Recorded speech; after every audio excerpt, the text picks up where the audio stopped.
Hi, this is Kendra from Pencil and Pigment, and today I wanted to have a chat about watercolor pencils. Now I have a set of the Caran Supercolor Soft Aquarelle pencils, and then I also have some of their Museum Aquarelle pencil, and these are a different price point, but they're also made by Caran. So we're going to look at these and talk about these for a minute. Now, for these pencils, I have laid down a line that is micron. This is the Sakura Pigma brush. It is not water soluble, so we can see the opacity of some of these colors. Now, the Lightfast ratings on the Supracolor Soft are actually on the pencil themselves. I did find a web page that has sort of an interactive thing where you can look at all 120 colors. They are sold in sets. The 12 set is the smallest set you can buy.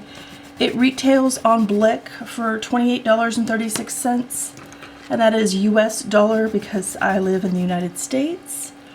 You can buy singles of these pencils if you are interested in something like that, and they are almost $3 a piece.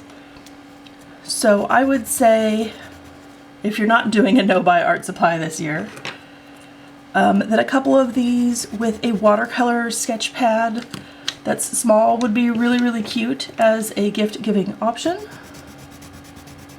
All right, here is my set. Let me grab a brush. Now, the Museum Aquarelle obviously are a bit more expensive. Here, let me move this to the other side so I'm not quite leaning over quite so much. Those have a Lightfast chart. I will link. There's a 40-page sort of Caran document that has all their different pencils and their pencil ranges. It has information about the Neo Color 2s. I did these really close together, didn't I? And I am using a large quantity of water.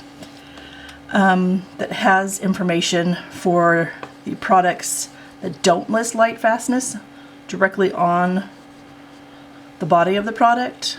So I'll put all of this in the description box for everyone. And then this can be a resource that you use and have for when checking to see what to purchase. So that's kind of what those look like. Now, here are the Museum.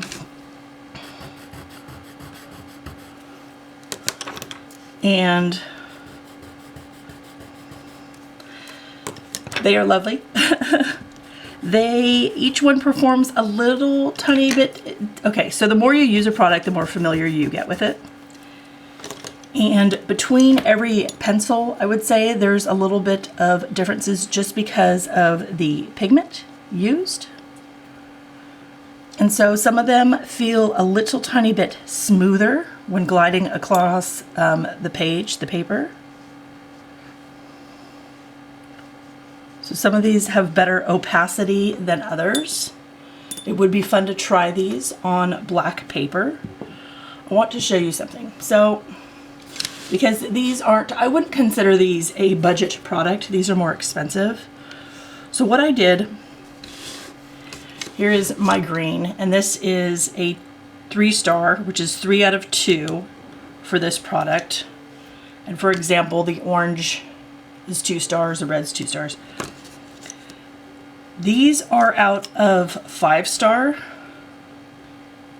Oh, this also says it on the body. Okay, so this one's 4-star, and again, here is one of the violets, and it's 3-star. Violets and pinks, always check the light fastness on this. So I sharpened my green pencil, and I pulled the pigment off the sharpening. You're like, what? I pulled it off with some tweezers. I'll show you what I did. So I'm going to mix. I'm going to mix this green with this really beautiful blue, and we're going to mix watercolor pigments together because you can. This is a lot like weird little chemistry science. And here's what I do. I pull it off and I put it in there. These are very pricey. But when doing things like this, you can mix and match and create a wider variety of color. So I'm going to add a little bit of water to this. I'm going to mix it all around.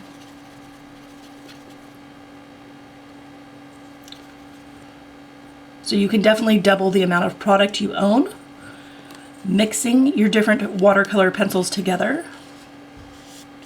Let me clean a spot here.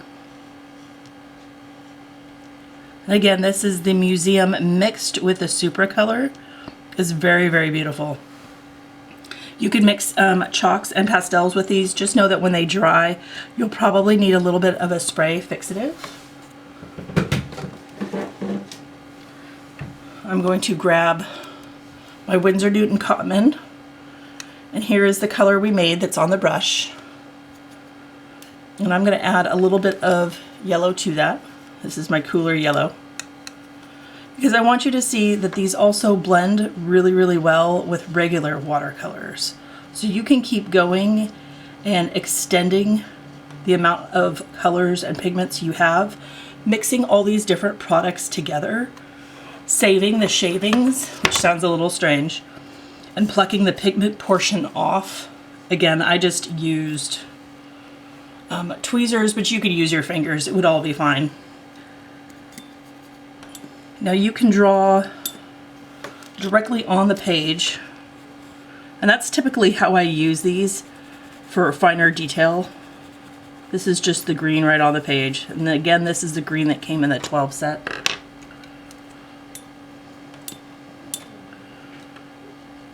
Because of the price point, it may be hard to find the larger sets in some art supply stores, just because they're harder to move off the shelf because they cost so much. So this may be one of the things that you purchase this online and wait for deals and sales with different products. And let's grab, so here is something I'm working with. Now I am going to see how, boy, it would help if I could get this guy going, huh? See how these mix together a little bit. And I created a much darker, deeper shade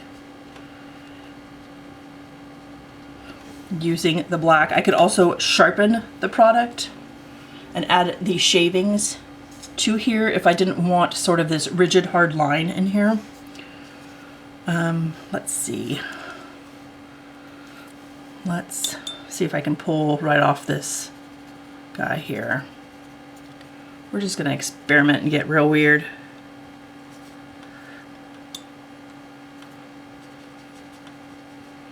So mixed pigment in here. And I'm splattering. I'm creating paint splatter. But they blend so beautifully together. You can already see that when creating with this product. Let me make sure this is on the screen.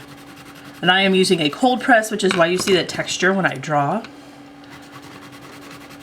When you go to add water, that texture disappears. It fills in those little grooves.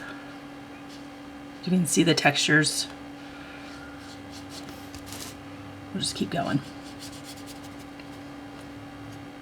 Now you don't have to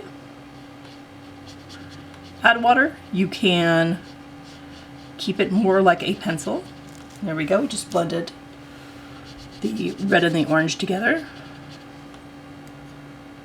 That is an option for having a portion of an illustration where you're drawing and you maybe like the texture.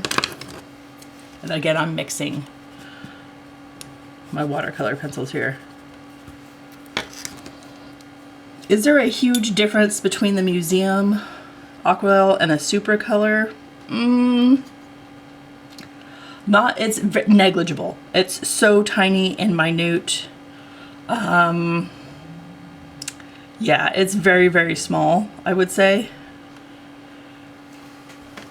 These are a little bit softer when applying it to the page. They're very, very rich. They're very vibrant, but these are very vibrant too. So here is the pink, and this one is a 2 out of 3 star rating.